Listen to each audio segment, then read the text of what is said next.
La séance est reprise. Monsieur le secrétaire perpétuel, pouvez-vous nous communiquer les différentes informations, y compris celle de juin qu'on a oubliée la fois dernière?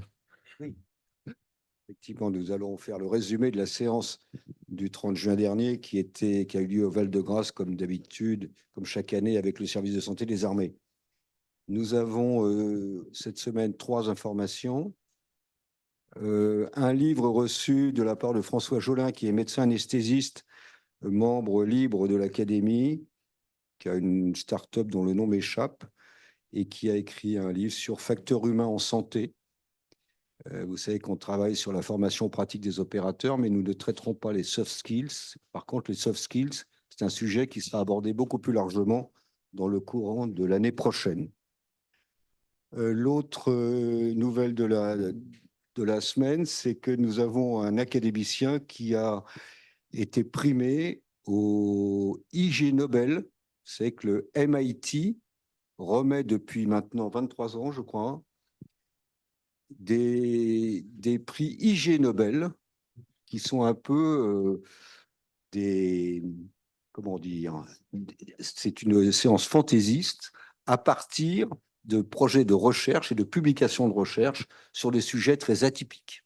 Bon, alors il y a plusieurs prix qui sont remis chaque année, dont le prix d'anatomie lors d'une séance burlesque que vous pouvez voir en totalité d'ailleurs sur YouTube.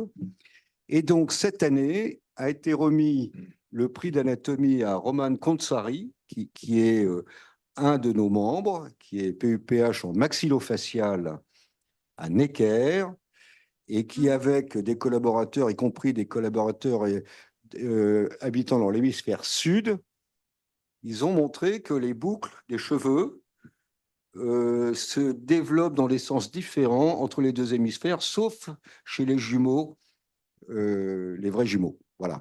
Alors, vous avez l'article, et c'est ça qui lui a valu le IG Nobel de cette année en anatomie. Alors, je lui ai envoyé un mail pour le féliciter. Il ne m'a pas répondu. Alors, je ne sais pas comment il a pris ça. Il avait l'air content, en tout cas, quand il a reçu. Parce qu'il est allé au MIT. Voilà. Il est allé au MIT recevoir son prix. Voilà. Voilà. Voilà. Et la troisième, je dirais que la troisième nouvelle, ben, c'est que je vous rappelle simplement que Octobre Rose intervient chaque année en octobre. Voilà. Et que notre vice-présidente est particulièrement chirurgienne scénologue et particulièrement investie dans ces projets. Et elle organise en partenariat avec l'Académie 2 séances à Strasbourg, 2 jours de session à Strasbourg les 3 et 4 octobre prochains. Et, et voilà, si vous voulez vous inscrire, ça démarre Strasbourg 3 à midi et ça se termine le 4 dans la soirée. Voilà. Voilà les informations, Monsieur le Président.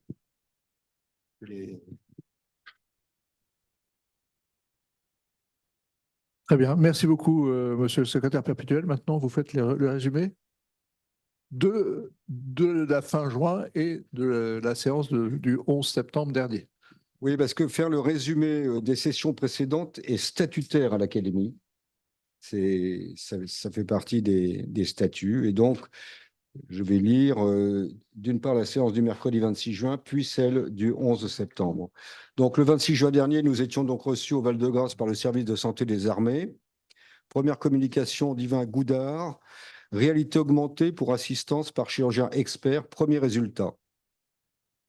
La réalité augmentée permet une assistance opératoire à distance, si le flux le permet, ou la superposition de tutoriels numériques dans le champ opératoire.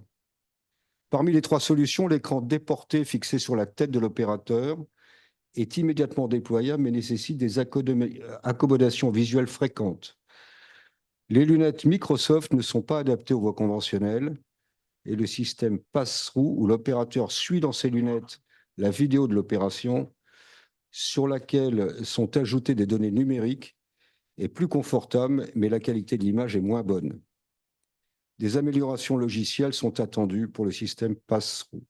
Guillaume Baudard de Clamart, analyse du bilan lésionnel et des causes de mortalité dans les 24 premières heures après un traumatisme fermé grave en trauma center de niveau 1. La traumatologie représente 36 000 morts par an en France, plus que le cancer du poumon, première cause de mortalité avant 45 ans.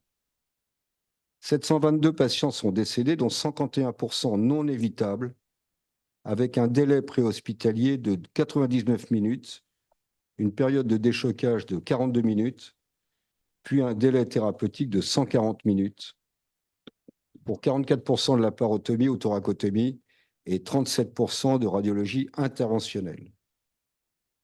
La conclusion, c'est mieux maîtriser les prises en charge neurologiques et les traumatismes du bassin. Amar Gabi de Marseille, arthrodèse scapulo-humérale en 2 temps dans les séquelles des traumatismes balistiques de l'épaule à grande perte de substance osseuse. L'objectif est d'obtenir une épaule fonctionnelle et indolore. En cas de perte osseuse de plus de 5 cm avec atteinte de la coiffe des rotateurs et deltoïde incompétent, l'arthrodèse avec autogreffe donne les meilleurs résultats. Retrouver la fonction pour les patients jeunes. Alexia Miller de Clamart, reprise chirurgicale des amputations post-traumatiques aux membres inférieurs. Facteur de risque et impact fonctionnel à distance. 96 patients ont été réopérés pour conflit des parties molles, ossification hétérotopique, infection, névrome ou causes multiples. Dans 66% des cas dans les 6 mois post-amputation. L'âge jeune est un facteur de reprise, mais favorise un bon résultat fonctionnel.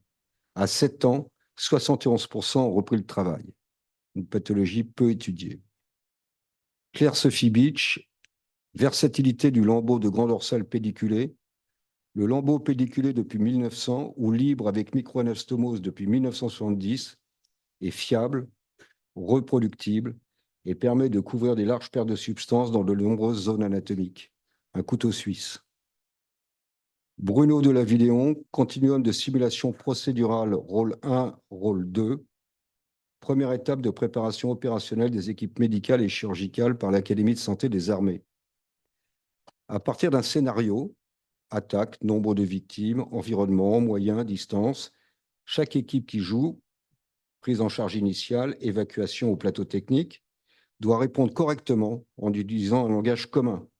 L'équipe qui gagne le plus de points, après plusieurs scénarios, gagne la partie. On peut se poser la question de développer ça pour les chirurgiens civils aussi. Pour donc la séance d'après, c'était donc la séance de la semaine dernière. On peut passer le... Ouais. Était donc consacré aux communications libres. Et donc, la première communication... Faites-le à la main. Oui, à la main, c'est ça? Voilà, à la main, parce que là, il y a un amalgame entre les deux. C'est l'IA? Vous croyez que c'est l'IA qui vous fait ça? Peut-être, je ne sais pas. Parce que j'en prends un, je prends l'autre après. Non, c'est pas le bon.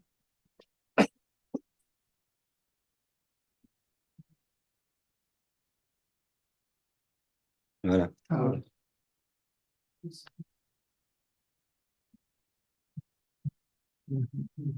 Donc, la première communication était celle de Paul Pitaluga à Paris, le traitement de l'insuffisance veineuse, évolution et nouveau paradigme au XXIe siècle.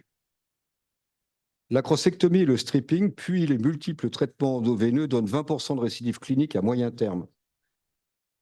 L'ablation sélective des paquets variqueux sous anesthésie locale donne les mêmes résultats avec une meilleure qualité de vie, malgré la persistance du reflux.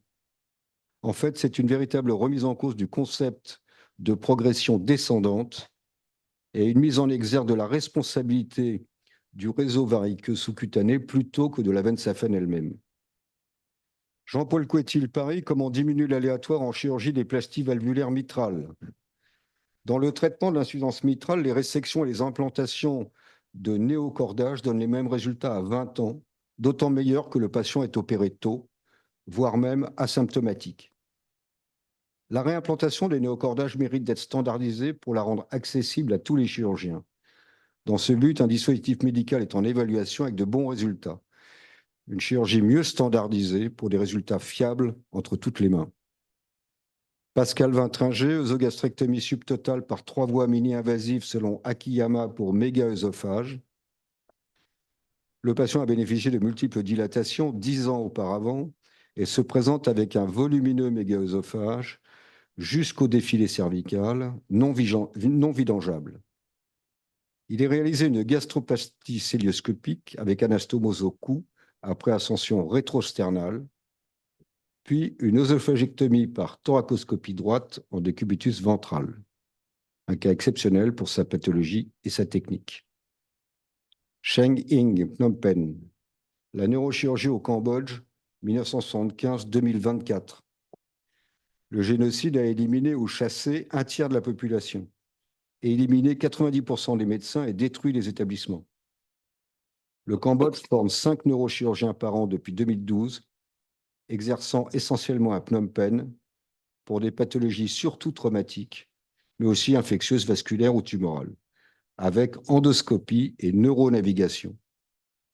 Une restauration avec l'aide de la France. Les internes sont formés chaque année à Toulouse. Patrice Gaillet, Besançon, entre passion et engagement, la chirurgie sous toutes ses formes. Chirurgien vasculaire libéral, humanitaire avec MSF, diplômé du CACHIRMEX et engagé au service de santé des armées, y compris en OPEX. Des engagements multiples et réguliers, depuis plus de 15 ans, par un chirurgien qui reste généraliste. Bernard Cron, Maison Lafitte, reconstruction de la voie biliaire principale par une prothèse en silicone. Les études chez le chien montrent une restitution ad intégrum, y compris histologique, de la voie biliaire autour d'une prothèse en silicone après plaie de la voie biliaire. Une option en cas de plaie des voies biliaires. Je vous remercie. Merci beaucoup à Monsieur le secrétaire perpétuel. Et donc aujourd'hui, nous avons une séance organisée par l'AFU, donc l'Association française d'urologie, et que je vais co-présider avec le professeur Patrick Coloby. Et j'appelle avec plaisir la première communication présentée par le docteur Charlotte Métors, chirurgie de la fertilité masculine avancée avec un S. Ah, alors il y a un switch. Donc, la première communication est en réalité le docteur François-Xavier Madec sur les sténoses de l'urètre avancées et défis en chirurgie reconstructrice.